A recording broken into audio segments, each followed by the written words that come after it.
and also on the roof of the number 34 Vauxhall Astra. Really sets that sort of like cyan blue, if you will, from Polestar Racing, along with the deep purple, the magenta, the black, and the whites. It just sets it off. It gives it that little bit of, as the French would say, a little bit of je ne sais quoi. But it provides a really, really nice livery. But the top three at the moment, Phil, separated by just under a second, as we are now on lap number 5 out of 16. We go a little bit further back, and we see the teammate of Toby Davis in the form of the number 44 Astra of Mike Cooper, keeping Lewis McGlade and Matt Webb in the 444 Simply Race Subaru Levorg, and they are battling away for what is 5th place. Just behind them is the, as I'm going to now call it, the Williams Renault 1990s tribute band in the form of Kurun Chandok. Fantastic livery. Great to see him back with us for another round. Looks like there's a little bit of a dice here, because Scott Mitchell has got Scott Sovic just behind with the number 55 of Smile Power Racing, now trying to close on Kurun Chandok. Jack Nichols not too far away from this battle. Then a really good, impressive opening performance by Jack Werrell in the Westech Autosport number 650 MG, followed by R&Co Motorsports Chaz Draycott, fresh from his duty at the Ariadse Total 24 Hours of the Nürburgring. And also, Kurun Chandok has been travelling. He's recently been at the Russian Grand Prix at Sochi, working alongside David Croft in the Sky Sports F1 commentary box. So it's quite good to see all these people that go all over the place, and then they get brought together, thanks to sim racing. Indeed. That's just what we like, isn't it? Go off and do your day jobs, enjoy all the motorsport fun.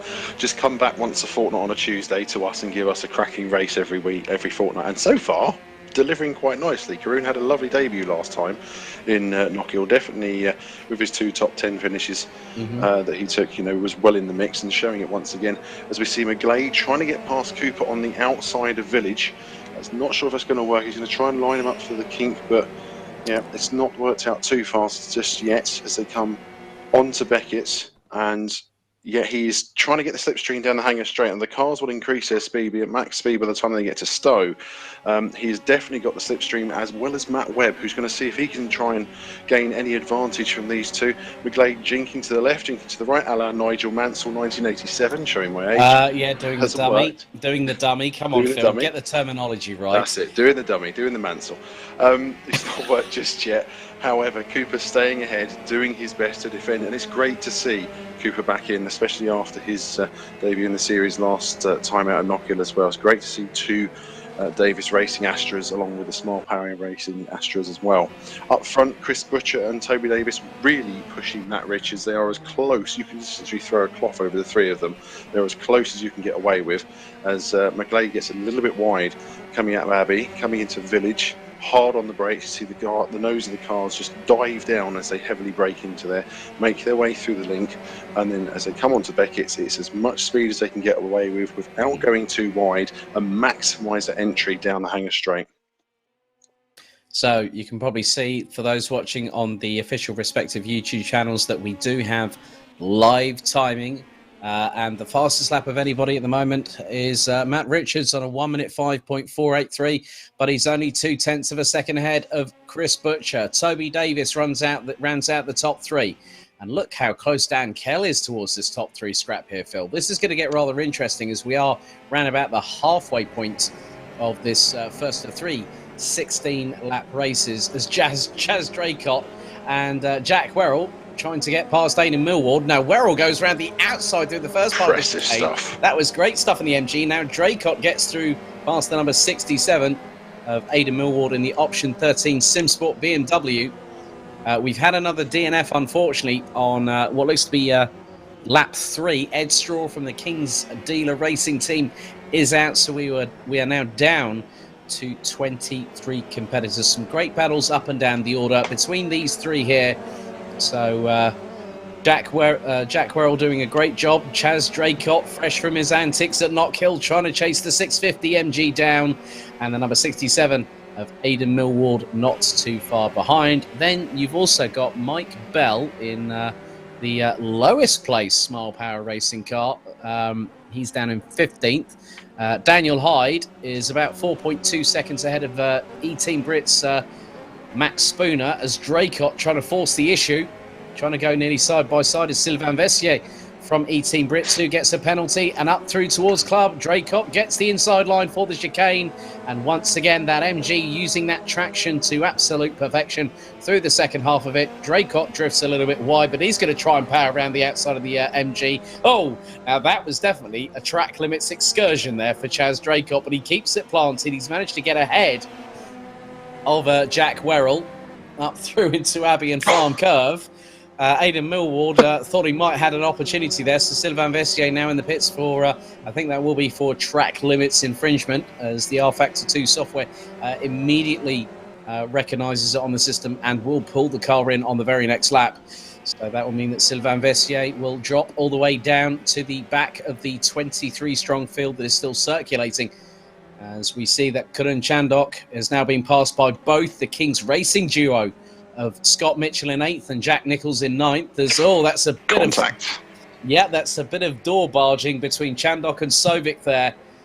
So I think that was probably through going in towards Stowe and then coming through into Vale. But Chandok in the Mercedes keeps it still in 10th position at the moment. So at the moment we're on to lap 11 of 16. Richard's lead over Chris Butcher is less than a tenth and a half.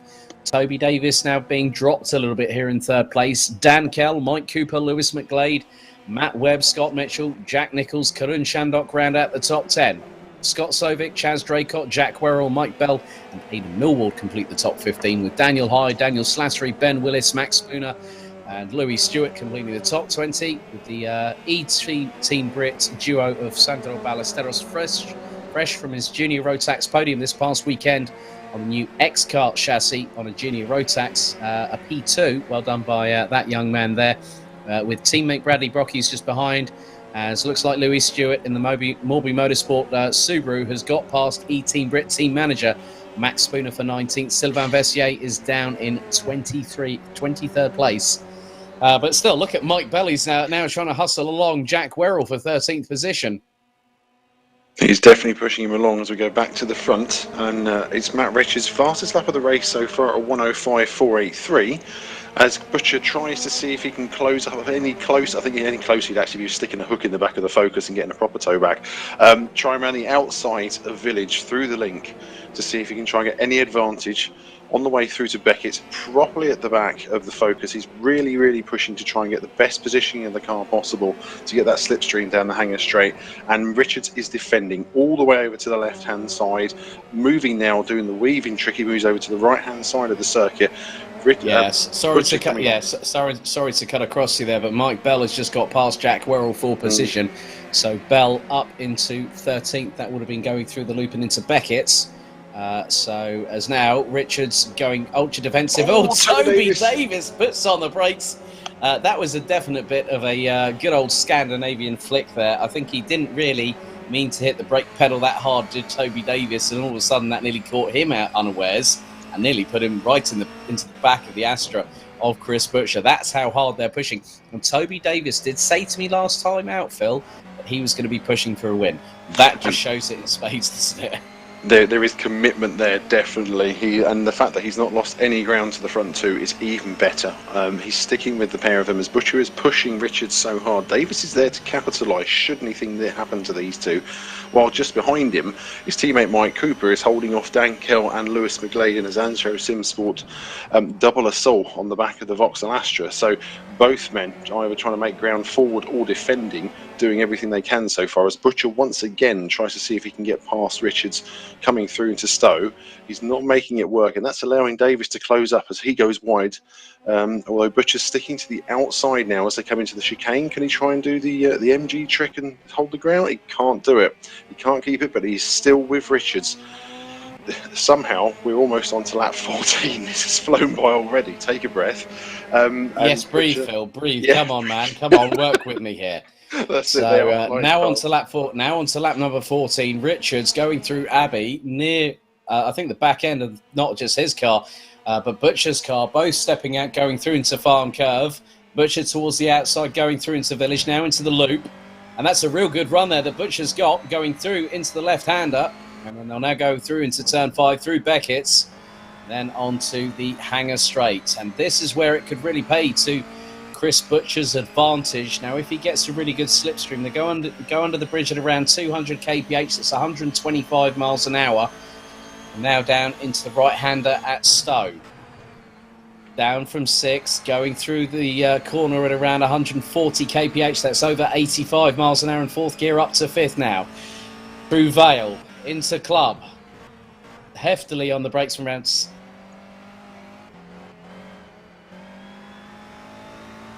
Yeah, looks like Davis had a bit of a moment there, Phil. I think he just lost the back end of the car and definitely lost ground. Yeah, there's been some contact there somewhere, and Davis has fallen back a bit closer towards his teammate Cooper. Yep, who has done a really good job. He's actually got past Dan Kell, so in some respects, this is slightly playing into the hands of Chris Butcher. But there's another title we need to briefly talk about as we get towards the end of this race, as Jack Nicholls, now up into 10th position, having got past Scott Sovic, is Ben Willis. He is leading the independent standings ahead of Phil Morby. And the biggest thing here is, Phil, if Ben Willis scores 21 points this evening, he takes the independence title with a round to spare. He does indeed. At the moment, though, he's also got Aidan Millward to deal with, and Millward's ahead in 15th place compared to Willis's 19th. So he's got some work to do to try and score some points. Obviously, the swings and roundabouts of success ballast and using the option tyre to play into the remaining 2 races of this evening. But he's going to have to work a bit harder to see if he can try and overtake Millward and get some ground between the two of them if he's going to try and seal the title this evening. Yeah, well, the thing is, Phil, is that it's the hard compound that is the option tyre, and we have a total of 19 drivers out of this field that are using it. So we got we would have Alexander van der Voorde if he was here. Unfortunately, he's not. So Aidan Millward's using it. Toby Davis is getting it out of the way quickly. Ben Willis, Louis Stewart, Matt Webb, Daniel Hyde, Karun Chandok, Ed Straw has managed to get his away after about 3 laps. So he'll now be on the prime tyre, which will be the medium compound. Jack Nicholls is on it, Daniel Slattery, Sylvain Versier, Sandro Ballesteros, Chris Butcher. A lot of people getting the option tyre out of the way because the mediums will have that little bit more pickup and that little bit more adhesion and be the faster tyre. So we're on to the 16th and final lap. And Matt Richards looks to have gotten away with this, despite the biggest amount of pressure from Butcher and Davis, as we are on board with Mike Cooper as they come through into Club this time around. And it is the checkered flag. Matt Richards wins the first race of the evening here at Silverstone International. As I've just seen that Scott Sovic has just overtaken Jack Nicholls for 10th place. Butcher takes 2nd. Ahead of Toby Davis, Mike Cooper and Dan Kell round out the top 5. Lewis McGlade on his return to the series takes 6th ahead of the Team Simply Race Lavorg of Matt Webb. Scott Mitchell takes 8th, another top 10 finish for Karun Chandok. Scott Sovic rounds out the top 10. Good effort by not just Jack Nicholls. I know he qualified a little bit higher. He finished 11th ahead of Chaz Draycott, who made it up to 12th in the end. So a good small haul for Chaz there. He did take 4 points last time out in through both the first and third races at Knock Hill, as Max Spooner will cross the line in 22nd position. So Mike Bell takes 13th, Aidan Millward in 14th. Jack Werrell takes the last point here in the first of 3 16-lap races, totaling in each race 29.62 miles. So just over 88.8 miles of racing action here on the Virtual Motorsport Online Touring Car UK Championship penultimate round here at Silverstone International. Rounding out the order, Daniel Hyde and Daniel Slattery ran out the top 17 ahead of Louis Stewart. Ben Willis, 19th ahead of E-Team Brit 2s. Sylvain Versier with the 3 E-Team Brit BMWs of the 19 of Sandro Ballesteros, the number 63 of Max Spooner, and the number 105 of Bradley Brockies, making it to the end of the race. Ed Straw, unfortunately, a DNF on lap 3, with Jean-Michel Loriot being the one that got spat out and hit the barriers quite hard.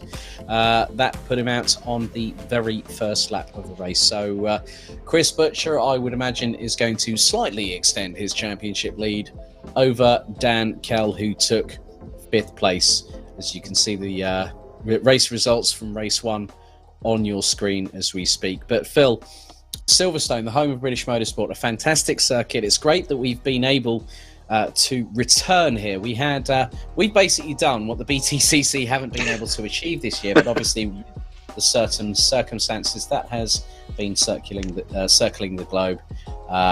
It's really, really one of those things. How we can sort of go from there, really.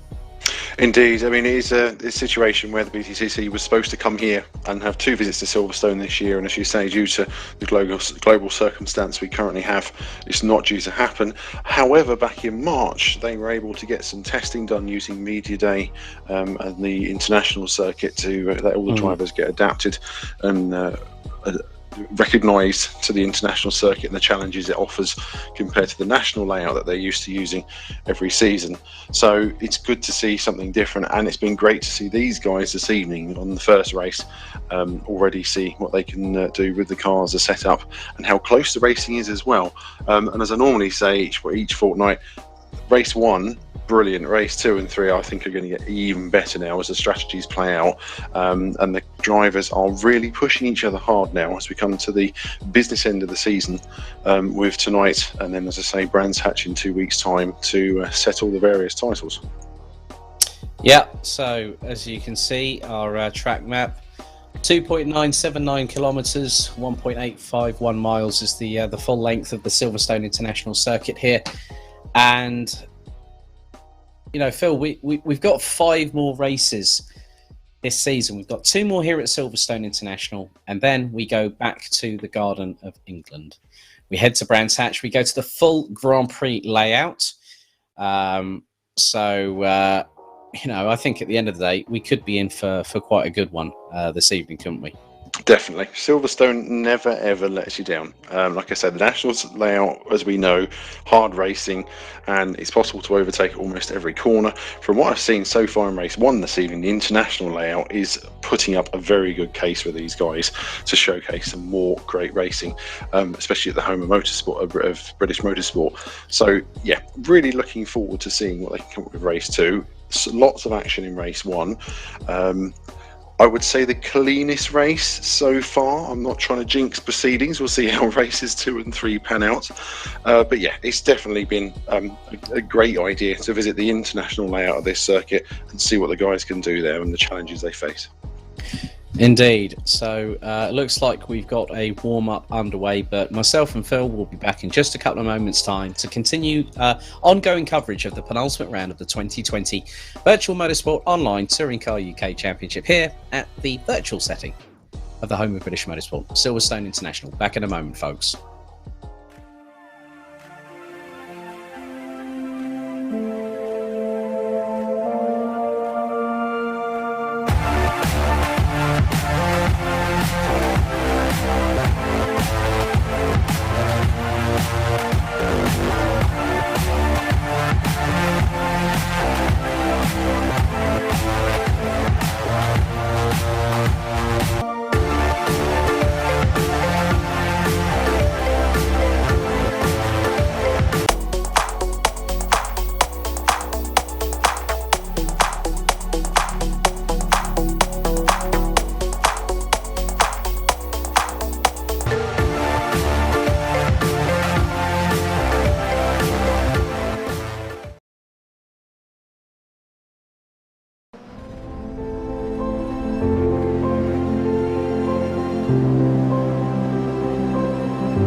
Well, welcome back for, well, it was a very frantic start to this evening's proceedings, wasn't it, Phil? But we managed to keep our eyes on what was going on throughout the action during race one. We've got another 2 races to go, both 16 laps in duration here at the Silverstone International Circuit. So we've got nigh on nearly another, well, we've got over another 60 miles worth of racing action for the folks watching at home, haven't we? We have indeed, and looking forward to every single mile of it that's due to come up. As I say, everyone doing really well in race one. It would actually look quite clean. I think the biggest moment we saw was Toby Davis slightly losing it and keeping it under control as best he could. Proper Scandinavian flick action into the chicane from Toby. And as well as that, so lots of clean overtaking as well. The guys really trying hard to respect each other so far in race one. We'll see if that continues into race two. And obviously, like I say, with the success ballast changes, everyone who finished where they did in race one gains success ballast for race two as it works out. So Chris Butcher, I don't think he's going to, well, he tried his best to pass Matt Richards in race one and really did seem to be the quicker of the two, but Richards managed to keep him behind and almost wonders slightly if there's a bit of team tactics already sort of backing him up and trying to keep Kell in the picture. I don't know. Maybe the conspiracy theory in me already. Well, there's definitely no conspiracy theory, thanks to Jack Werrell, also a fellow commentator. He said, well, that was a great debut race in the championship. Well, Jack, I think you pulled off the move of the evening towards the outside of Chance Draycott and Aidan Millward earlier on in race one. He's saying, great fun, can't wait for the next 2 races. Well, good luck, buddy. Not that you're going to need it. I mean, if you can pull an outside overtake on somebody ran through club, you've definitely got my vote there.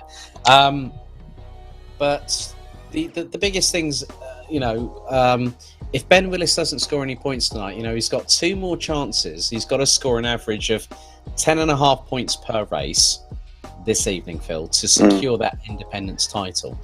And that's not going to be easy, is it? Because, I mean, I'm looking at, I think he's had this season 2, it's now 3 0-point finishes this season.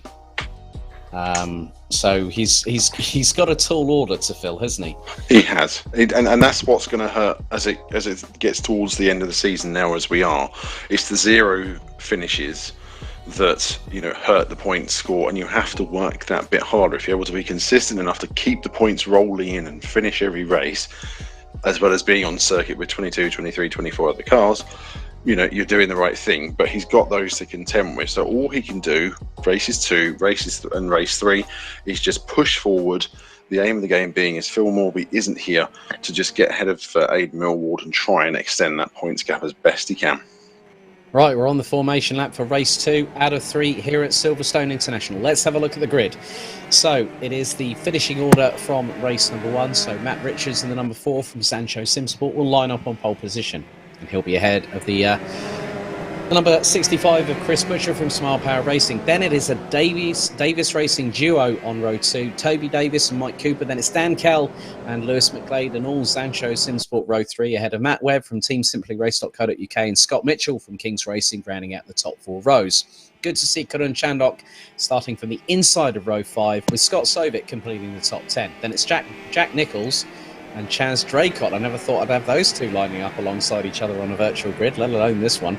That's row 6. Mike Bell and Aidan Millward, row 7. Jack Werrell starts from 15th with Daniel Hyde completing the 8th row alongside him. Louis Stewart and Ben Willis complete row 9 with Sylvain Vessier and Sandro Ballesteros rounding out the top 20, followed by Max Spooner, Bradley Brockes, Ed Straw and Jean-Michel Loriot rounding out the it says 24 according to the timing screen here. It looks like we might have a driver missing, so to speak. It's got 25 on the screen, but it's got 24 on the timing screen. Not too sure if there might be a slight glitch there, but we are about to get things well and underway here for the second and penultimate race this evening. Another 16 laps to go here at Silverstone International. As you can see how eager Ed Straw is, that the back end of that Mercedes bumping up and down a little bit as he's trying to find the biting point to let the car go as we get going once again.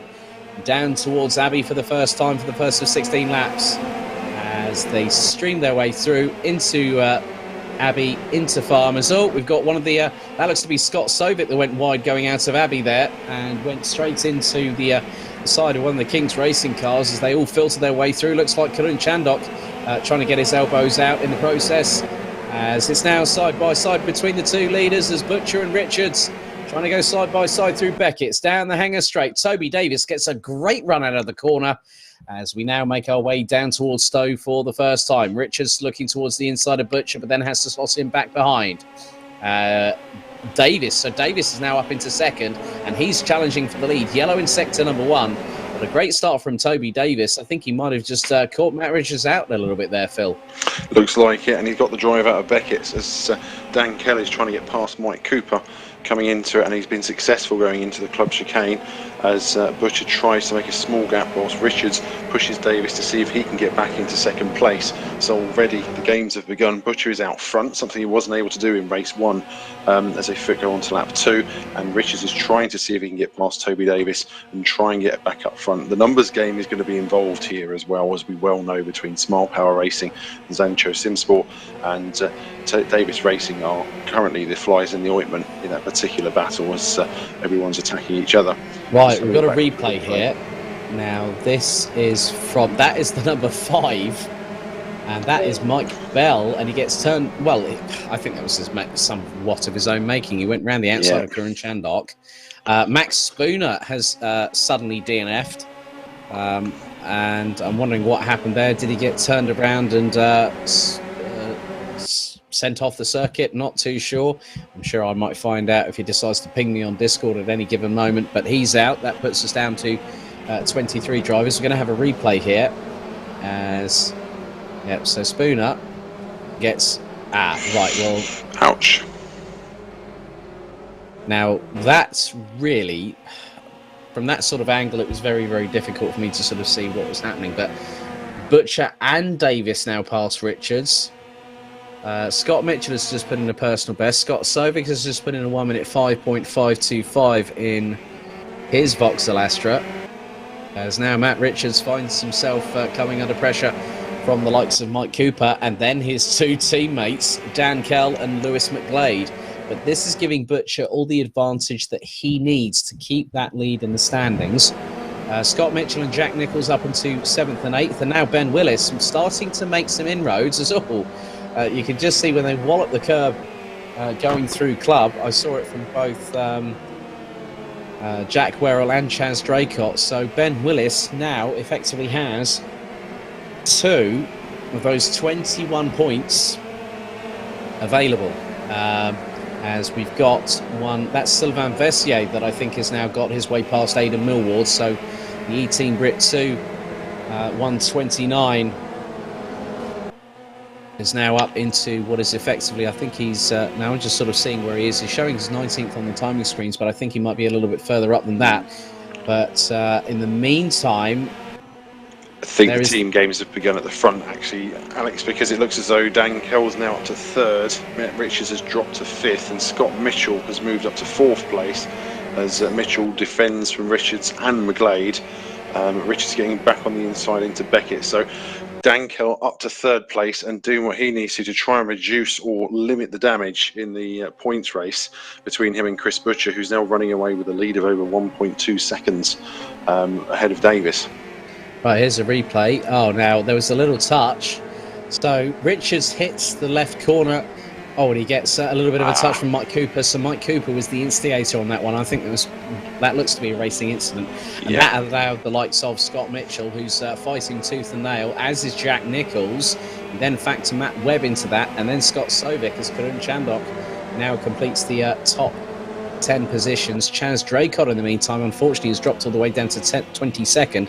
He's actually behind Ed Straw, as Matt Webb looking to go towards the inside of Lewis McGlade, who I think had a little bit of a lock up there.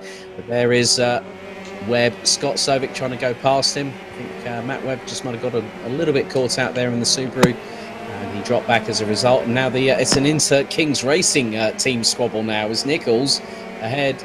Is he ahead of Scott Mitchell? No, he isn't, but he's going to get the run coming out of Beckett's. Down the Hanger Straight, as now it is side by side between Dan Kell and Toby Davis heading into Stowe. Davis towards the outside of the Ford Focus. Richards in fourth. And now up the inside goes Nichols on Mitchell. And then Mitchell gets the switchback going through Stowe. Now into Vale. So the number 22 Mercedes ahead of his teammate.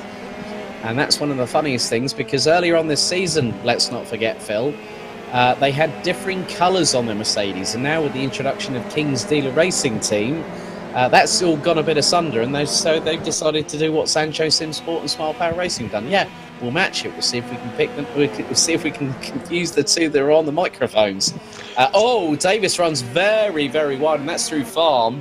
That did not help his third place there whatsoever, but he got away with that, and I think Matt Richards has started to close up as a result of it.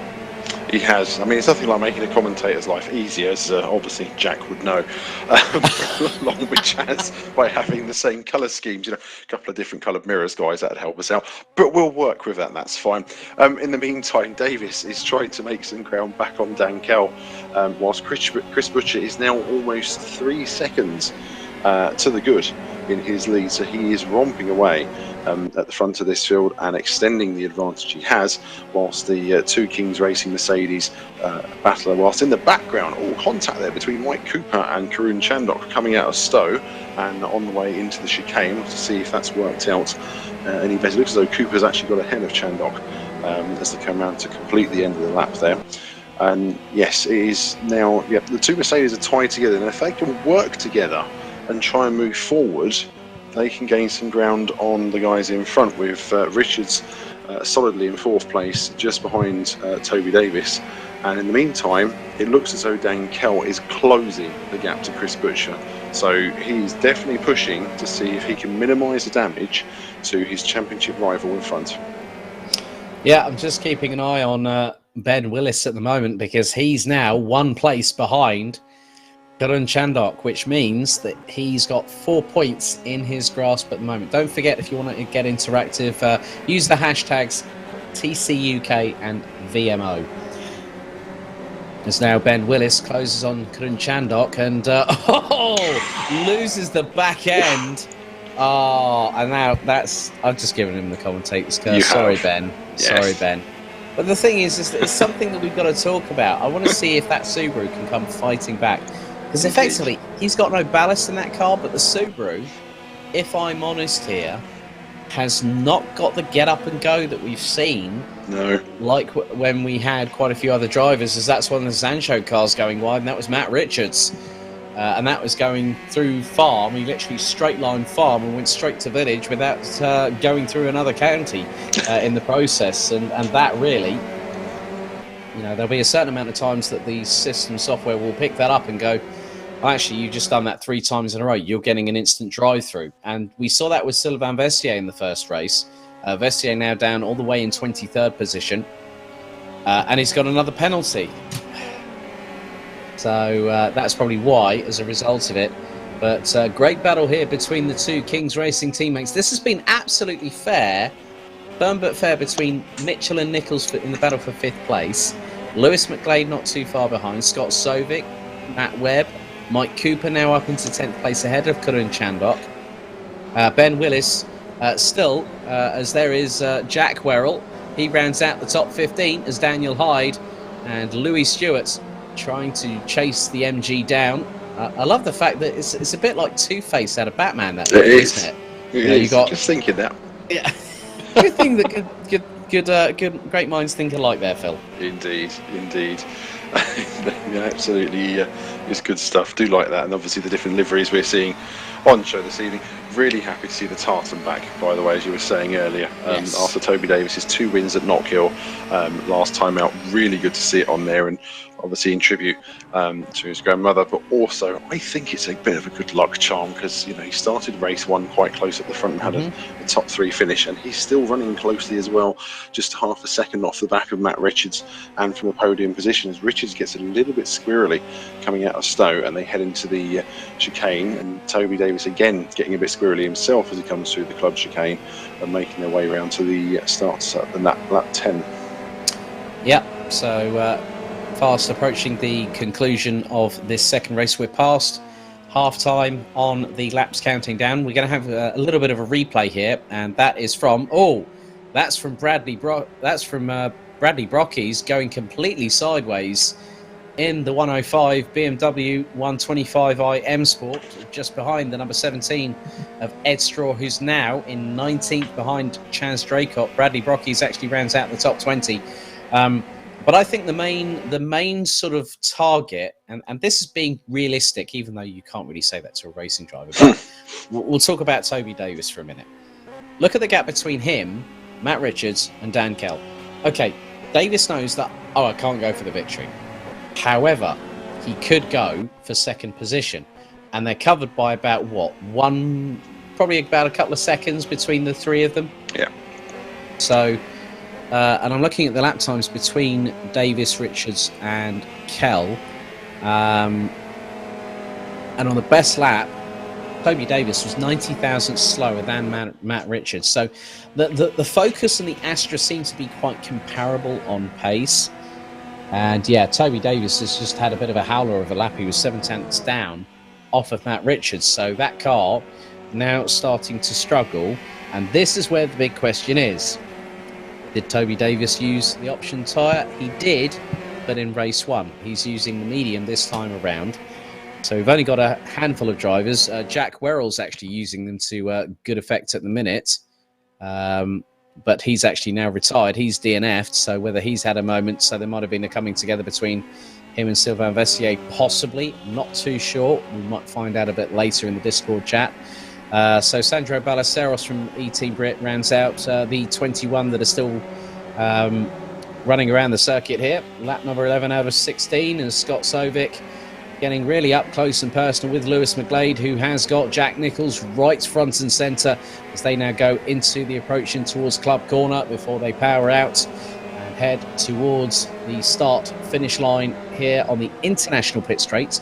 So we are using the 1.851 mile circuit variation as the drivers now hustle their way through the sweeping right-hander at Abbey, through into the left at Farm, and then through into Village before a deep braking zone, before they go into the left-hander at the loop at turn 4, before the right-hander at Beckett's for turn 5, which brings them onto the Hangar Straight as Mike Cooper just literally testing the true limits of adhesion on those tyres as he goes through what would have been Village there, as everyone's trying to break each other's toe here. You can just see how Nicholls goes one way, like McGlade follows, Sovic follows, looks up the inside going through into Stowe, can't get past, gets a bit closer in the braking zone. Nicholls takes a bit more apex through Stowe than the two behind, and now McGlade goes defensive going into the chicane before Club Corner. It's almost as if it's based on the line they're taking out of Beckett's. They're coming out with as much speed and grip as they can get away with out of Beckett's and coming out very wide. And that's almost forcing then the car in front to take a defensive line and veer over to the right and then try and break the toe, as you say, as if it's almost a natural thing. I'm almost thinking like motorcycle racing. They try and weave into the middle of the track and go back again. As we're seeing Matt Richards and Dan Kell disputing second place. Now, considering Kell's chasing Butcher in the points, you'd think Richard would be more playing a rear gunner role, but I suppose if he can try and get back in front and close down the gap, although we are 3 laps from the end of the race, so Butcher with his lead of 3.5 seconds is really secure in front, as we see Lewis McGlade and Jack Nicholls going toe to toe, and in fact Scott Sovic 3 wide down the Hangar Straight. This is going to get messy with Nicholls in the middle. McGlade, in fact Nicholls pulls into the right McGlade has the inside line, but Nichols is staying on the outside. Sovic still keeping this 3 wide. Wow. As we go into the chicane, Nichols defends. Can he hold off? Yes, he can. Although but look at Matt Webb. Look at Matt Webb. Oh my goodness me! McGlade goes around the outside of Nichols going through into club corner as Cooper and Webb go literally side by side, and Cooper gets fired off into the barriers. So that could be the 44's race coming to a disruptive end there. As between Nichols coming back at McGlade again. Sovic's still trying to make it 3 wide going into, what was it? Village. That was brave. That was very brave indeed. I cannot believe what I'm seeing. But Jack Nichols, I must be completely honest, that the rear of that Mercedes A45 is going to look rather second-hand and a bit bruised and battered. The amount of times that he's been hit from behind, courtesy of Lewis McGlade. But they do say that all's fair in rubbing and racing, Phil? And he's keeping the tight line as well. You can see him staying all over to the right-hand side. It is fair racing between them as McGlade tries to go around the outside at Stowe. Nichols has got the inside line, stays ahead, and Sovic and Webb are waiting. They are there should something happen to Nichols and McGlade, although Nichols stays in front again as we go into club chicane. Sovic on the inside of McGlade this time, holding him up. But the thing was that Nichols got a little tap from McGlade. Sovic went up the inside. The pair clashed door panels. Webb's right in the thick of things, and he's got the ringside seat. So Jean-Michel Loriot now gets a penalty, and as a result of that incident between Webb and Cooper is a DNF. So we're down to 20 competitors as we're now on to the penultimate lap as Jack Nichols looks to have gotten away. I think the little bit of contretemps between him and Lewis McGlade, they're not quite over yet as they go to side by side through into Village, into the right at Beckett's, through the loop. As this time McGlade runs wide. Nichols goes towards the inside of the Ford Focus. Down the hangar straight they come. And this will give a real good opportunity. Scott Sovic, what are you doing? Love Please, it. not Absolutely wide, love it. Not 3 wide through Stowe. Nichols will have the inside run. He gets the position, but Scott Sovic keeping it planted around the outside as McGlade hits the back of Nichols once again. And Sovic has mugged the pair of them. He kept it planted through Stowe, and he's got through to Vale, but Nichols back up the inside through into the chicane. Heading towards club corner. Sovic might just about hang on to this as Nichols drifts a little bit wide. McGlade gets past 2. We've got a yellow in sector 2 as a result of that. Matt Webb has just been waiting for the chapters to unfold in this race. 16 of them thereof as we go on to the 16th or 15 as we go into the last lap. And it's still all to play for in this battle. Nichols runs a little bit wide going through Abbey. Compromises himself, loses a little bit of time to both McGlade and Sovic. McGlade up the inside of Sovic, going through into Village. Now into the left at the loop. Now down towards Beckett's, as you can just see the bump there. It threw all 4 wheels of McGlade's Focus up into the air, as now Nichols gets a really good run coming out of Beckett's, as again we're getting very, very close to the end of this race. Chris Butcher is going to win it by a consummate country mile, and here is Chris Butcher. And this time he now further extends his championship lead here at Silverstone International. The number 65 of Smile Power Racing's Chris Butcher wins race 2 here, and it will be Kell beating Richards in a duel between the Sancho Simsport cars. There's a little bit of contact there for Jack Nichols, unsettles the back end of the Mercedes, but keeps himself ahead of Matt Webb. Toby Davis takes 4th. Scott Mitchell, another top 5 finish for the Kings Racing 22. Scott Sovic in 6th, ahead of Lewis McGlade, Jack Nichols, Mike Bell. Ben Willis, in the meantime, has just secured 6 points, and he's got 15 to go to secure that title. Can he do it in one race? I don't know. We'll find out later.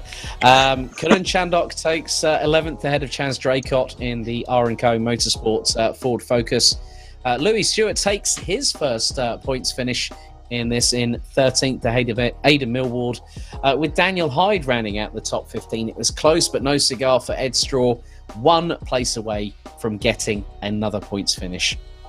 Bradley Brockies, Sandro Ballesteros and Matt Webb actually round out the top 19 drivers. Unfortunately, DNFs for Jean-Michel Loriot, Mike Cooper, Sylvain Vessier. Looks like Jack Werrell came out and then went back into the pits. Max Spooner retired on the very first lap, and the driver that was missing Daniel Slattery in the MG. Unfortunately, he did not take the start of the race. But that was a very interesting race. You did say that, I think you might have jinxed things a little bit there, Phil, because effectively you went, well, race 1 was the cleanest one we've ever seen. Race 2, it was a bit more elbows out. Race 3, just around the corner, folks. Another 16 laps, another 29.62 miles here as we are fast approaching the conclusion of an ultimate round of the 2020 Virtual Motorsport Online Touring Car UK Championship with myself, Alex Goldschmidt, and Phil Kinch. Will be back in just a couple of moments' time.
So for those wondering about what sim racing is coming up later on this week, well, this week, a community that I'm very much involved with, SimSport Racing, is hosting a 12-hour charity event taking place this coming October 3rd, and we have qualifying tomorrow night. We are raising money for Mind, which has been around for over 7 decades, helping with regards to mental health problems for individuals that are struggling with problems through day-to-day life, not being able to function properly. So it's an event where we have some high-profile sim racers joining a fantastic grid combined of GT3 and GT4 machinery. Here's a look forward to what you can expect this coming weekend. It's going to be a howitzer.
Yeah, so qualifying for that event takes place tomorrow night. I will be on commentary duties. GT3 and GT4 will have their separate qualifying sessions, but we've just been informed who gets. I'm sure this guy wasn't quite expecting it, but Chaz Draycott is on pole position for the reverse grid draw between positions 6 and 12. That's going to make for something rather interesting for race 3, as it normally does, wouldn't you say, Phil? Oh, yeah. Definitely, we are in for a barnstormer of the third and final race this evening. I'm sort of looking at the watch and thinking, where has time gone? It's flown by. But yes, Chaz in the front.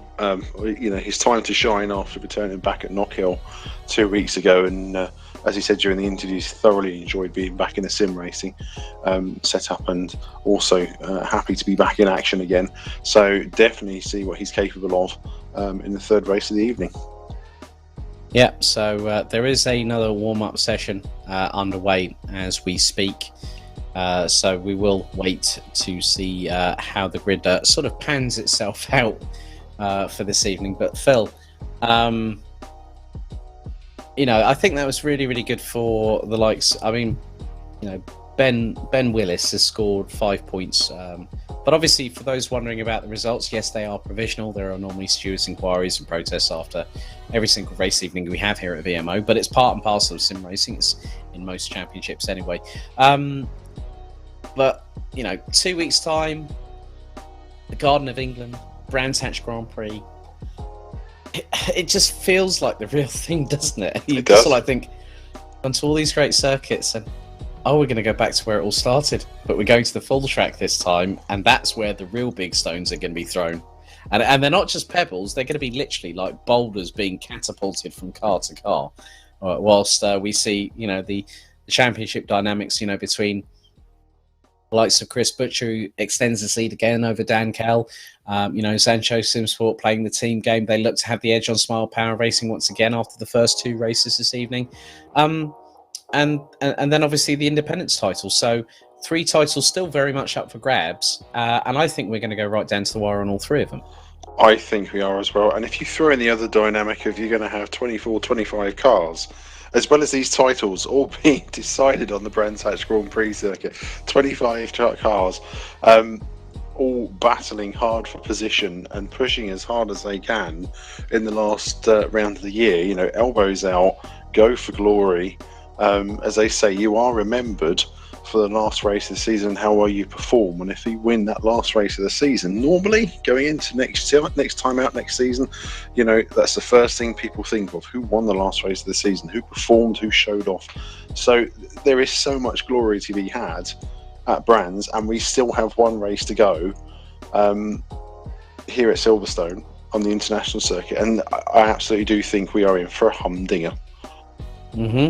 I completely agree. We're getting towards we've got about 2.5 minutes worth of warm up left before the third and final race. Another 29.6 miles. So the drivers sort of trying to get themselves steeled and ready. And I think the one that's got to really steel himself is Chaz Draycott this evening.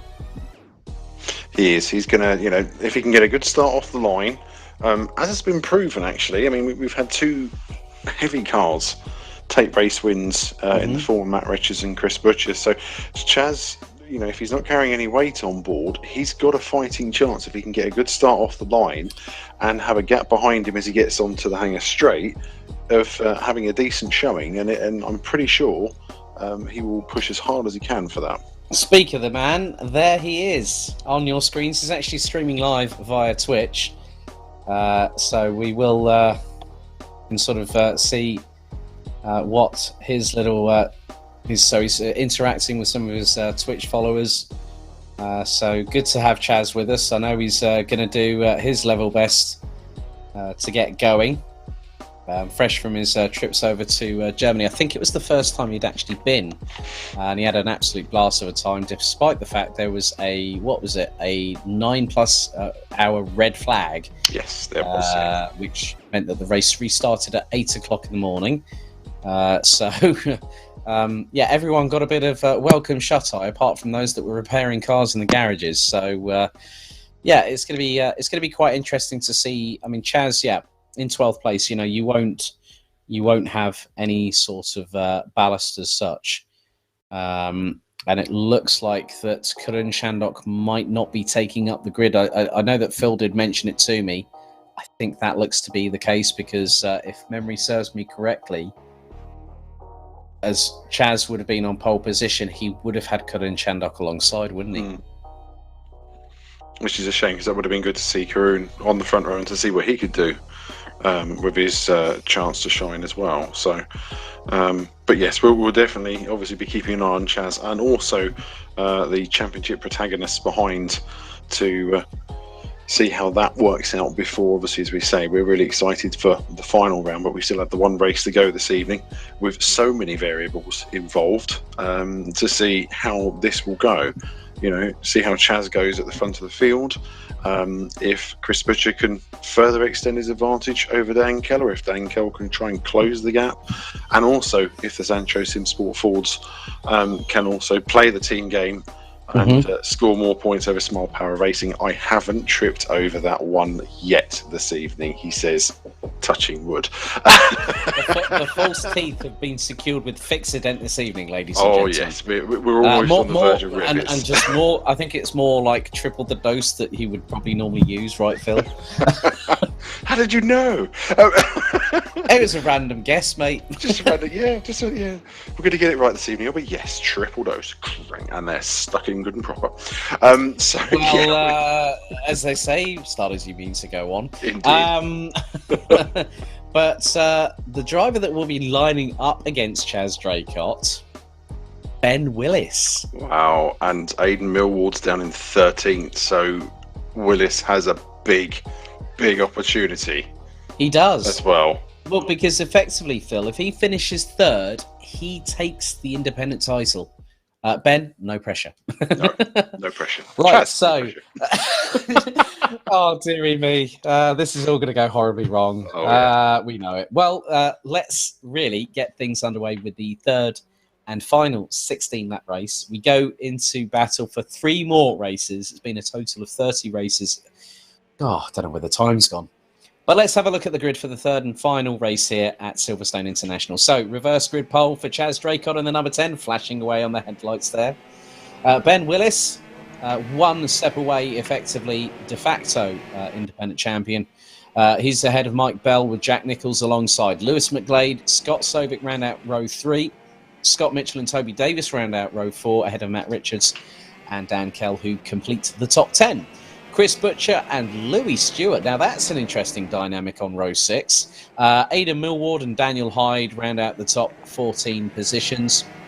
Ed Straw starts from 15th this time, ahead of Bradley Brockies and Sandro Ballesteros, with Matt Webb rounding out the top 9 rows. Mike Cooper will start from 19th on the inside of row 10, and alongside him completing the top 20 is E-Team Brit 2's Sylvain Vessier. Jack Werrell in the Westech Autosport 650 MG starts from 21st position, ahead of Jean-Michel Loriot, Max Spooner and Daniel Slattery. So unfortunately, no Karun Chandok, whether he's had a technical disconnect as Chaz now weaving the focus from side to side, getting those tyres and brakes warmed up. Concentration, look at it. He knows he's got his chance to shine and he needs to get the best out of the car as soon as those lights go out and get him off the line. So they now come through Club, and Chaz Draycott will lead them on to the grid, followed closely by Ben Willis. So it's a front-wheel drive Focus versus a rear-wheel drive Subaru on the front row. Oh, that just brings anticipation in its own right, as you can see the arrow just in front of Chaz telling him where his grid position is, and also showing the outline of the grid position. That's actually quite a good thing. A lot of driver assists on R Factor 2. And I can sort of sense that Chaz might be starting to sweat a little bit now. Bless him. But a good sport as always, and he's having a giggle as well. So we'll find out very, very shortly when we get the green lights to go racing for the final time here at Silverstone International. Race 3, 16 laps, ready to get underway at a moment's notice. So it is Draycott versus Willis on the front row. Green flag is about to be shown to let the hounds loose here at the home of British Motorsport. We're off and away and racing as there is the yellow very briefly. And there is, that looks like Ed Straw has not even gotten off the grid. And that Mercedes is crabbing as Ben Willis shoots off into the lead, going through Abbey for the first time. As Draco spun around through, and I bet you there's a few choice words there. Yes, that's a real shame. He was running P3, he got turned around. I think that might have been, there's been more dramas down the back end of the field, but Ben Willis has already started trying to get away from Mike Bell. Now, look at it this way. Willis, if he keeps the lead, I don't think he will keep the lead. He's got Mike Bell bearing down up his rear exhaust pipes. Scott Mitchell rounds out the top three, so it was either Mitchell or Nichols that spun Chaz Draycott around going through into Farm Curve. And I'd like to see a replay of that. I'm sure that we'll have one, as it's door banging between Toby Davis and Jack Nichols going into the chicane. They're both not giving each other any quarter. Nichols is trying to force the issue. And right behind them is Scott Sovic, Matt Richards, Dan Kell, Chris Butcher, and Aidan Millward, who round out the top 10. Nichols still putting the elbows out on Toby Davis and keeps fourth at the moment as they come across the line. But now Davis goes up ahead, going into Abbey. Nichols goes a bit sideways up towards the inside. Oh, that was close. Through into Farm. Now in towards the right-hander at Village as it's three abreast, and that's Richards toward the outside of Davis. Oh, Davis on two wheels as he collides with Jack Nichols. Oh my goodness! And tank slapper. He got a little bit more of a contact, and he gets a little nudge from behind from his teammate. Toby Davis has tumbled like a pebble thrown quite violently into a small pond. Wow. Breathe. Wow. That's Phil's catchphrase now. Breathe. And it gets a laugh from both of us. Indeed. In the meantime, Mike Bell's passed Ben Willis. So Mike Bell passed Ben Willis for the end of lap 1. So he's got the lead in the Small Power Racing Astra, with Ben Willis just under half a second behind him, and Scott Mitchell running in third. So Matt Richards, Jack Nichols rounding out the top 5. And at the moment, Dan Kell is 2 places ahead of Chris Butcher. Dan Kell in 6th, Sovic in 7th, and Butcher running in 8th. So he's closing the gap as Mike Bell sets the early fastest lap of the league. Oh, and there's one of the E-Team Brits. Yeah, one of the E-Team Brit cars being spat out. I think that might have been, let's see, it was Sandro Ballesteros that now tumbles down the order. Puts him behind his team boss, Max Spooner, as Matt Webb up the inside jumps over the sausage curbs, trying to get past Toby Davis. Oh, the pair collide. Oh, Davis has rolled! Davis has rolled on lap 3, and Matt Webb gets a hit in the process, and that was probably from Sylvain Vessier. Oh, my goodness. Toby Davis, I think there's a complete DNF from that Vauxhall Astra. Yeah. I think that is his evening done and dusted. No word of a lie there. Wow. Definitely all elbows out in race 3 then. So they are really, really going for it. Although at the front, the fight between Butcher, Sovic and Kell remains the same, with Nichols staying ahead as the in the 5th place Mercedes. We'll see the replay of this. Now you can see Matt Webb and Toby Davis pushing to each other as they come into the link, and yeah, they are just turning in. Matt Webb turning to the left, and it sent Davis over. Lots of contact there and a big roll as he's come to a complete halt. Both of them are out. DNF'd already. But there was one benefit of that. We got to see the lovely tartan, didn't we? We did, yes. So behind every cloud there is a silver lining, but unfortunately not the cloud that Toby Davis really wanted there, Phil. No. But if I'm honest here, look at what is happening. We've got Mike Bell, Ben Willis, and Scott Mitchell rounding out the top 3. Ed Straw being chased down by Sandro Ballesteros in the battle for what is 20th position. Draycott has recovered. He is now up into 16th position. Now, let's not forget, he was 12th place.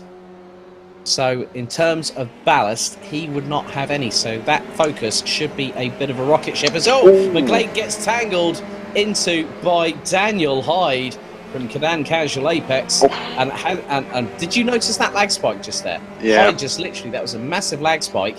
And just behind, McGlade's gone round. So whether the lag spike has now happened again going through Club, and that has caused McGlade to be turned around by Hyde, and that has allowed Mike Cooper to go up the inside into what is now 11th position. And just up ahead, they've got Louis Stewart in the number 14 Morby Motorsport Subaru Levorg. one of the good things about Louis is that he will go and just run his own race. I remember seeing him in the E-Team Brit GT3 Challenge in the Cinetic BMW Series. He was in the lower category. I think if memory serves me correctly, he finished second of the season as Scott Willis trying to force the issue for second on Ben Willis. And effectively, Ben Willis, if he stays either in second or third, he's got that independent title sewn up on exactly the amount of points that he needs. He's got 6 points at the moment, so 17 will bring him to 23 points. As we're now going to complete lap number 5, will be on to lap number 6 of 16. As Jean-Michel Loriot now gets a penalty. Sylvain Vessier, in the meantime, has also unfortunately retired on lap number 3. So I think he might have had an incident there, not too sure. Jack Werrell now gets a penalty as Scott Mitchell is being chased down by Matt Richards for third place. Matt Richards looking to go up the inside of the number 22 from Kings Racing. Mitchell still powers out of the corner, keeps around the Ford Focus and stays on the back bumper of Ben Willis. Really great battling between this lot. And look at the train there. You've got the Ben Willis train there as Nichols now looking towards the inside of Matt Richards going through into Stowe Corner. So good racing once again from the likes of Mitchell and Nichols. They really... Now look at it this way. SRR Motorsport were third in the standings coming into this round. And with the performances that both Jack Nichols and Scott Mitchell have shown this evening, Kings Racing are not that far away from possibly getting into the top 3. 10 laps to go. Lap 7 of 16 we're on to now. Willis is now about 0.3 of a second ahead of Scott Mitchell as well. Now that was very, very drifty there, I think, from both the likes of Matt Richards and also Jack Nichols. They're literally line of stone between this quartet here. 4 little ducks all in a row, being led by a Subaru, as Richards trying to outfox Mitchell, trying to go up the inside through onto the hangar straight. Nichols right in the toe of the number 4. As they now go down towards Stowe Corner, and they've got Dan Kell and Chris Butcher not too far behind, as Richards looks to be now up into third place as Nichols goes towards the outside. Willis now down into what is 5th place, and 5th place is 11 points, so that will put him on a total of 617, obviously depending on what happens post race evening. But Ben Willis still keeping his horse stuck in as Chris Butcher has managed to find a gap, and he's got past Dan Kell, he's got past Ben Willis, who drops to 6th. But Ben Willis still wanting to fight, and he got a great launch off the line, didn't he? He did. He really got a good start off the line, and with the rear-wheel drive Subaru put it to good effect. And he's fighting a rearward battle here, unfortunately. He sees the highest rear-wheel drive car, as we see Scott Mitchell going wide into Village, and that's allowed. He's dropped a couple of places, and that's allowed Willis to fight back. But through the link, Willis is properly being beaten up here by both Dan Kell and Scott Sovic as well. He's losing out here, unfortunately. Willis down to 7th place, and Aidan Millward is in 9th. So at the moment, the Independence title looking a bit shaky unless he's able to make up some ground. He's really taken a hammering over the last 2 laps from the front-wheel drive cars, as they're able to assert themselves a little bit better on the second half of the lap and put that advantage to the fore. As we see Jack Nichols close out to Matt Richards now for 2nd place. So can Nichols see if he can get another step on the podium? Is it possible? We've seen some great pedigree from him previously in the season. So he should be able to take the fight to the Ford Focus, and he's definitely not showing any signs of backing down. Plenty of pressure on Richards, who's already a race 1 winner this evening, so used to the car being heavy with ballast. Nichols doing a really good job. Yep, Jack Nichols on his best lap in this race so far was over 4/10 slower than Matt Richards. But now that the Mercedes is getting into the slipstream, Richards is the one doing all the hard work, so Nichols doesn't need to push those tyres as hard as how badly they're probably degrading with Matt Richards at the moment. As now he looks towards the inside through into Stowe, then into Vale they come. A little bit more of a tighter apex taken there by Nichols. Through into Vale, now into the chicane. Nichols looking again towards the inside of the number 4 from Sancho Simsport. But closing him down is the number 65 of Smile Power Racing's Chris Butcher. Just behind that is also another Sancho Simsport car in the form of Dan Kell. Ben Willis now up into 6th place and is ahead of Scott Sovic. So that puts him on to effectively 16 points scored. But it just depends on how fast he can push that Subaru Levorg forward. And with the way things are going at the moment, as we now head to Chaz Draycott, he's now recovered up to the final points-paying position, up into 15th place, having started from reverse grid pole, following the draw by our race director earlier on. So he finished in, it was number 12 that was pulled out of the hat. And yeah, up until Farm Curve, he was literally looking at being in the top 3 or 4 and then gets punted out wide, unfortunately. But nevertheless, a good racing driver will always try and do their best. As now, Aidan Millward, you remember there was a particular driver that we had that had the headlights ablaze. It looks like Aidan Millward has now decided to take up that mantra, as there's a great battle here. This is between Ben Willis, Scott Sovic, Scott Mitchell, and Aidan Millward. This is a battle between 6th to what is effectively 9th position as they go through. We're now on to lap number 11 out of 16. Willis goes defensive as now Scott Mitchell looks up the inside of Scott Sovic, going through into Abbey and into the left at Farm. Side by side between the two Scots. And tight, yeah. That was very, very tight indeed. But great control there from Scott Mitchell. He keeps Aidan Millward at bay. As a result of that, Scott Sovic now up into 7th, trying to chase Ben Willis down as Jack Nichols has got a penalty. Nichols has got a penalty, and now he will drop out of the top 5 at the very least. So that will definitely not help his cause at all towards another podium finish this season. So the likes of Scott Sovic and Ben Willis might possibly have an opportunity to profit from that. So Nichols now is in the pits. Scott Mitchell as Sovic trying to banzai up the inside of Ben Willis through into what will effectively be 5th position, as now Nichols is trundling down the pit lane. Sovic towards the inside of Ben Willis. This is now the battle for 5th place. Sovic runs wide. So does Willis. Nichols comes out right into the middle of this battle. 5-way scrap over what is going to be 5th place. How well timed was that penalty for Jack Nichols? I mean, seriously. That's how it works. That's how the ball rolls. Well, it's definitely how the dominoes definitely fell in the favour of Jack Nichols there, because he's now got an opportunity of getting another top 5 finish.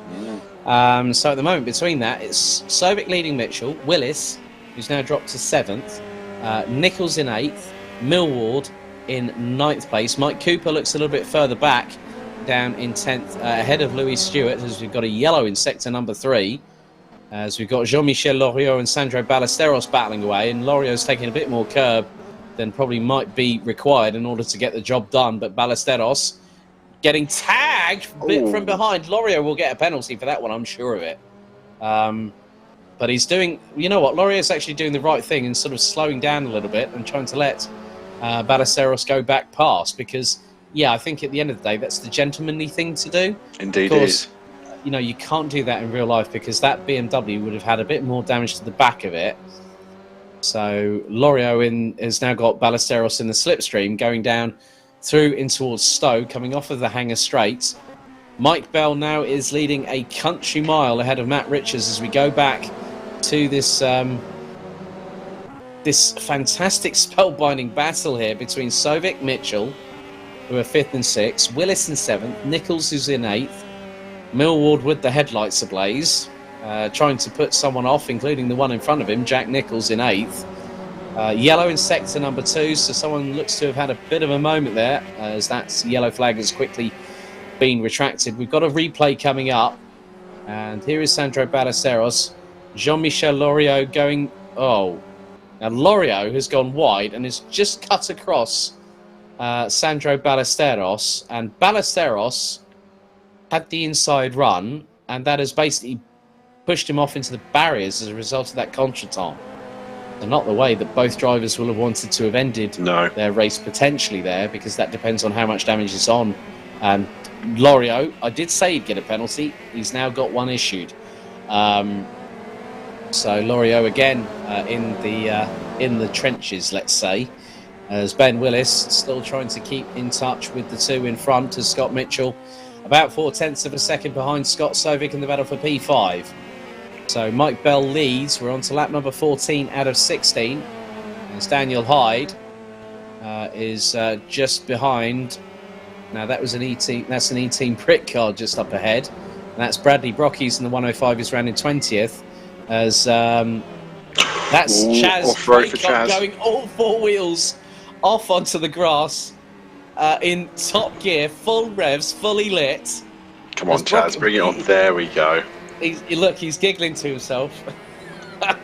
He's having a giggle. That's what we like. As old Brocky's right off into the barriers on the inside of Stowe. So that's a yellow there, and that has allowed Jack Werrell. Jack Werrell's a few seconds back from this battle, but Draycott could secure another set of points as Ben Willis trying to close on Scott Mitchell. So Scott Mitchell still in 6th place as we now go on board. And just look at the amount of steering input from Ben Willis in the Subaru. 3rd gear, over 108, over 100. We're now getting towards about over 100 miles an hour. We go under the bridge here on the Hanger Straight. 210 miles and 210 kph is around 130. We're nearly at 150 going into the braking zone for Stoke. That is full commitment. Down to 4th, 140 on the apex. Power through the corner, going through Vale. Yellow in sector number 1, which has now been retracted. We're on to the penultimate lap, the 15th lap of this race. So Ben Willis has this little bit coming through Club Corner. And then 2 laps to go. Looks like, no, we've actually gone into the final lap of the race. And Matt Richards is trying to close on Mike Bell, but it's not happening at the moment. He's fast running out of time. He's been doing a cracking job, but Mike Bell is staying in front, although Chris Butcher is ahead now of Dan Kell. So the title battle, as far as that's concerned, Butcher manages to maintain his advantage still of staying in front of Kell all 3 races, although we'll see what happens on the final lap. As we're on board now with Chris Butcher, fantastic view coming down the Hanger Straight at 130 odd miles an hour before he hits the brakes, dabs them down to 100, just under down to 80 miles an hour as we go through Stowe. Stay on the left-hand side, grab the curb, and then we make our way down to the chicane for the final time. His teammate Mike Bell in front, leading by just over 2.5 seconds ahead of Matt Richards. So Richards and Butcher maintaining that they've been able to stay in front of both races as Mike Butcher takes the win in the third race. Mike Butcher, get your false teeth back in. Mike Bell from Smile Power Racing number 5 takes the victory here. 3 different winners from 3 different races. Matt Richards in 2nd, Chris Butcher in 3rd. Dan Kell rounds out the top 4 ahead of Scott Sovic, Scott Mitchell, Ben Willis. That is 7th position, and that nets him another 9 points. So effectively, that means he's got, I think, just under 10 points to find in the next race. Or if he wins, he's got to win by 10 plus points, I think, to make it comfortable. As Chaz Draycott now will cross the line in 15th. Bit of help from Jack Werrell, is that? A little bit of bump from behind there. So, but as Bradley Brockies goes sideways, coming through in towards the end of the chicane, and he will take 19th position. But Mike Bell makes it 3 different winners from 3 different races here at Silverstone International for the penultimate round of the Virtual Motorsport Online Touring Car UK Championship. Let's have a look at the results from race 3, shall we? After 16 laps, Mike Bell took the win ahead of Matt Richards, with Chris Butcher making it 2 Smile Power Racing cars in the top 3, followed by Zancho Simsports' Dan Kell. Scott Sovic, now you did say about the numbers game here. Smile Power Racing, I think, have had a little bit of the advantage in the numbers game this evening. Scott Sovic rounds out the top 5 ahead of Scott Mitchell. Ben Willis from Drag Racing, if he'd have gotten into 3rd, he probably would have taken the independent title this evening, but it rolls on to the final round of the season, as do the other 2 titles. Aidan Millward takes 8th place ahead of Jack Nichols, Mike Cooper. Daniel Slattery, Louis Stewart takes another points finish in 12th ahead of Lewis McGlade, Daniel Hyde, and last but by no means least in terms of the points-paying positions, Chaz Draycott in 15th. Jack Werrell takes 16th ahead of Ed Straw. Then it was Max Spooner and Bradley Brockies in 18th and 19th. Sandro Ballesteros did retire after that incident a bit earlier on. Along with him, Sylvain Vessier, Toby Davis, Matt Webb, and Jean-Michel Loriot was actually disqualified from the race itself. So really, before we wrap things up here at Silverstone International, I think, Phil, you know what, we're gonna do something different. We're gonna make sure that both myself and Phil get a chance to interview some of the drivers. Shall we head down to the interview, mate? Yeah, let's pop down there, shall we?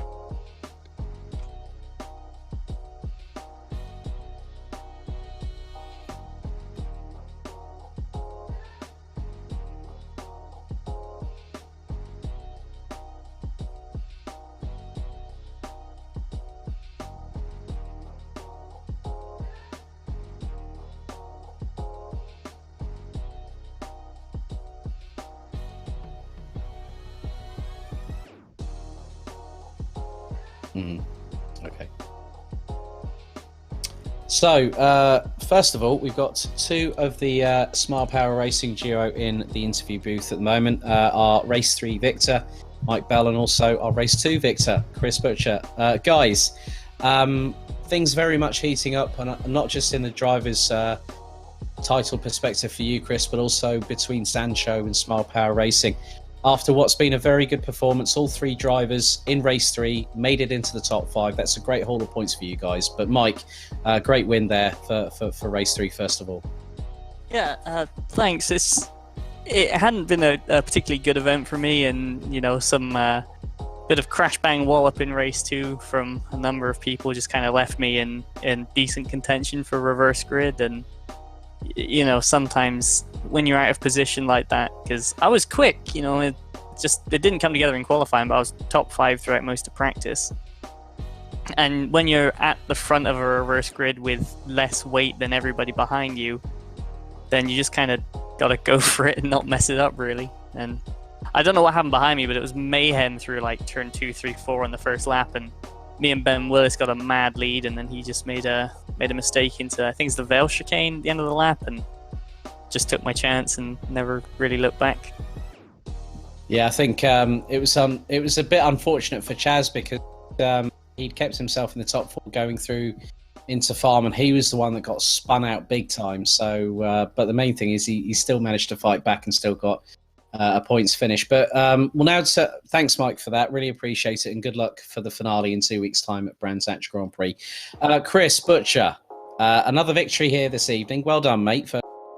But in terms of the title permutations, you've been ahead of Dan Kell pretty much all the way through this evening, and you go in to Brands Hatch Grand Prix in 2 weeks as effectively the de facto leader of the championship once again. I think the gap's been further extended beyond the 8 points you had coming into this round. How are you feeling after tonight's festivities?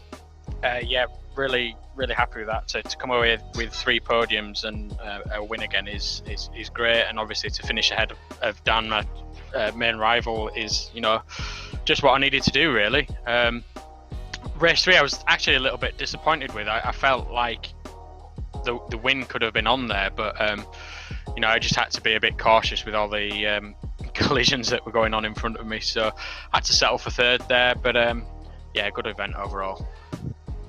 Chris, just to sort of ask on that, are there any sort of challenges you faced today? Because obviously you were really pushing Matt Richards hard in race 1, and then obviously you've followed that up with a win in race 2. Anything you were facing challenging in those first 2 races with the car and Matt's weight? I'm a bit annoyed with myself, actually, because I qualified on pole, and then I let Matt overtake me around the outside of turn 3. But yeah, I just really struggled with the rear tyres on the first lap, cold and maximum ballast, and I was on the hard tyre as well, so that was quite quite hard. It was a bit of an unknown, but because you're on maximum ballast, and Matt, although he had a lot of weight on, he was obviously a fair bit lighter. It was really difficult to make a move stick, because he got a better drive onto the straight, and I didn't, even in the slipstream, I didn't really have a straight line advantage over him, so a little bit frustrated that I lost the lead in the way that I did. But one of those. You made it for in race 2 though. Well, Chris, Mike, thank you very much for your time and all the very best of luck. We'll see you guys in 2 weeks at the Brands Hatch Grand Prix finale. Well done this evening, boys. Very much. Thanks.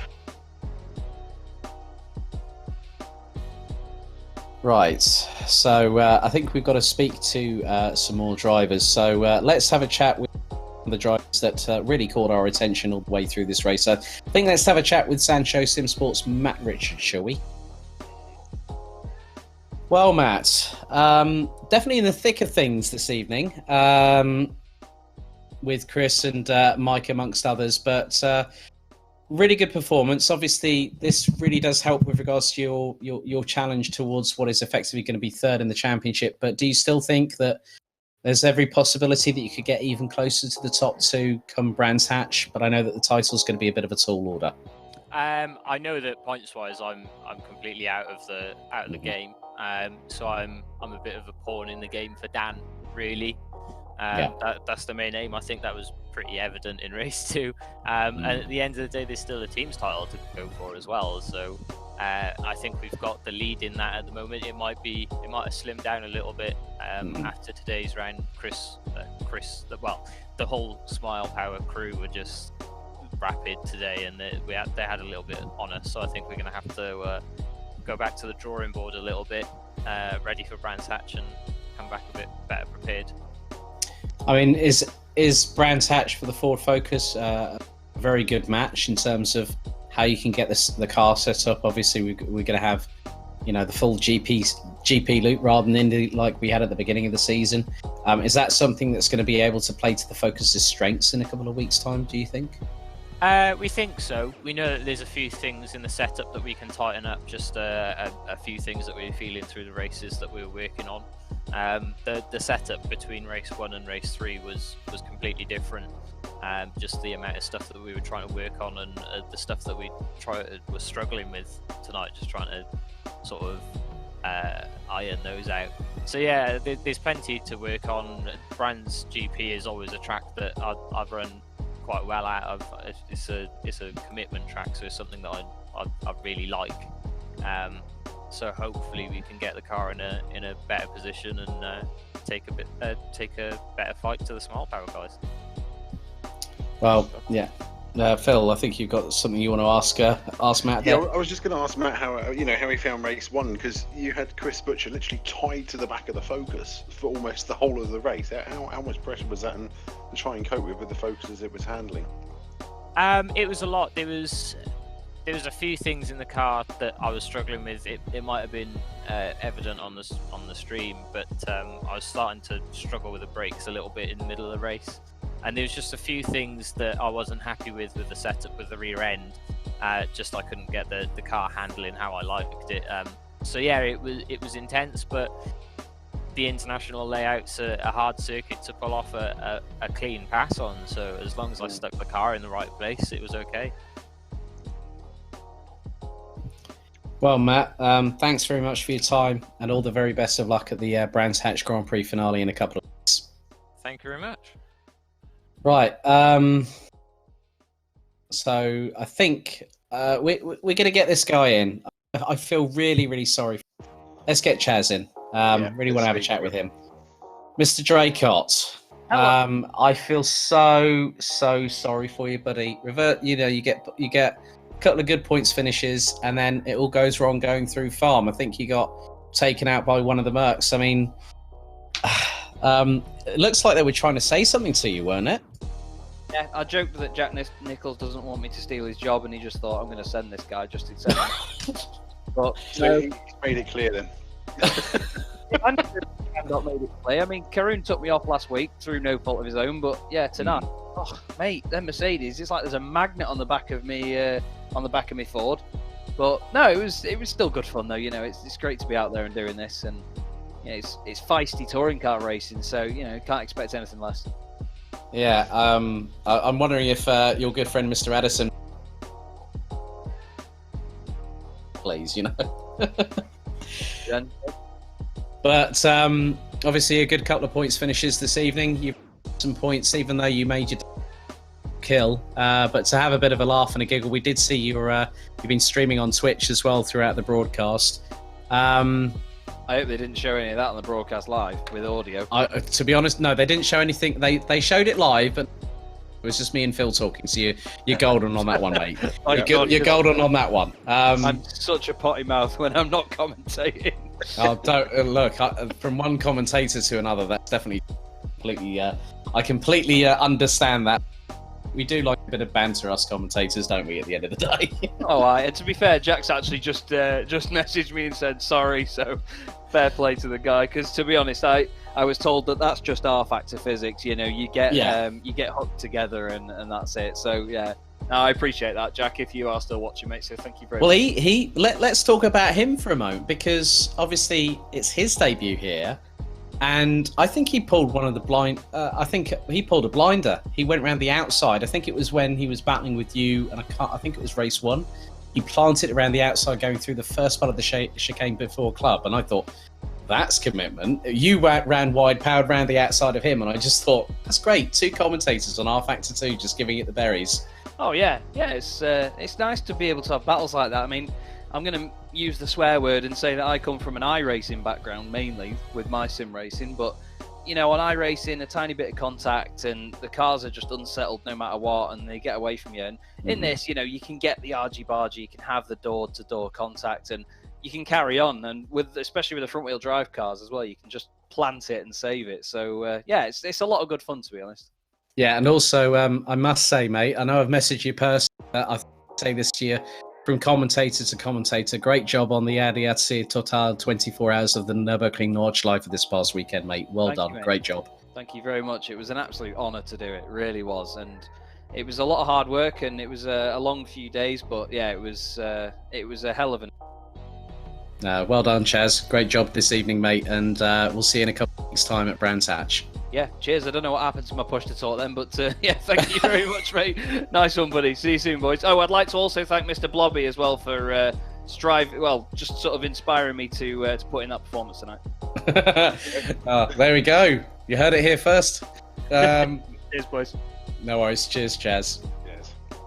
Well, I think really we should really end things there, to be completely honest with you. But Phil, a fantastic race evening here at Silverstone International. Some great banter in the post-race interviews, especially with Chaz there as well. Oh, hang on. Let's bring Scott Sovic in, actually. Evening, Scott. Well done this evening, especially in race 3, where all 3 Smile Power Racing cars actually got into the top 5. That was a bit of a great battle, I think, between you. I think it was also Ben Willis, Scott Mitchell, Jack Nichols, Ada Millward had his headlights ablaze, but you managed to get the better of all of them there. Well done. Thank you, and good evening, everyone. I mean, I'm not too displeased with race 3 there.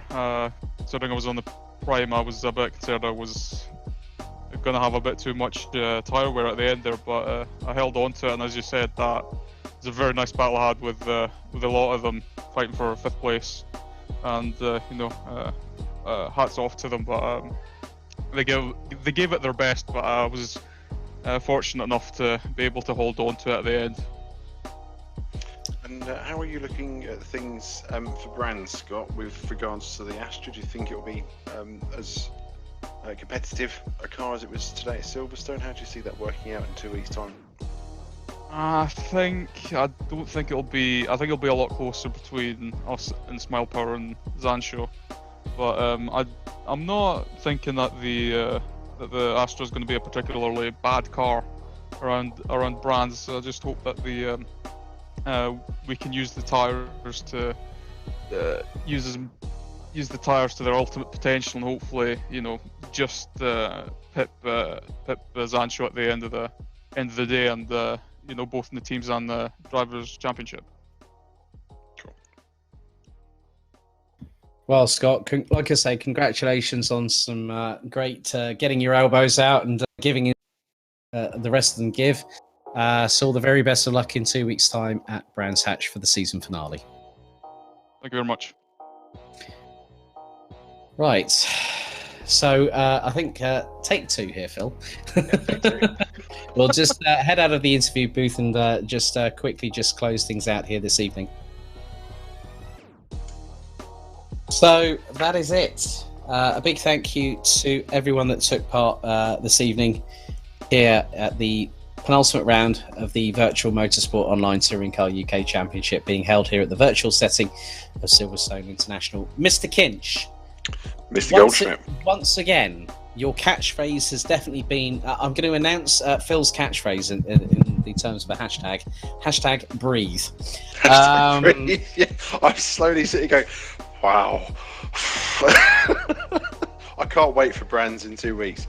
That really is going to be an absolute nail-biting end to the season, and I really think we are going to be treated to 3 fantastic races in 2 weeks' time. These guys have absolutely performed to the limit tonight. Really impressed with what they've been able to do, and looking forward to more.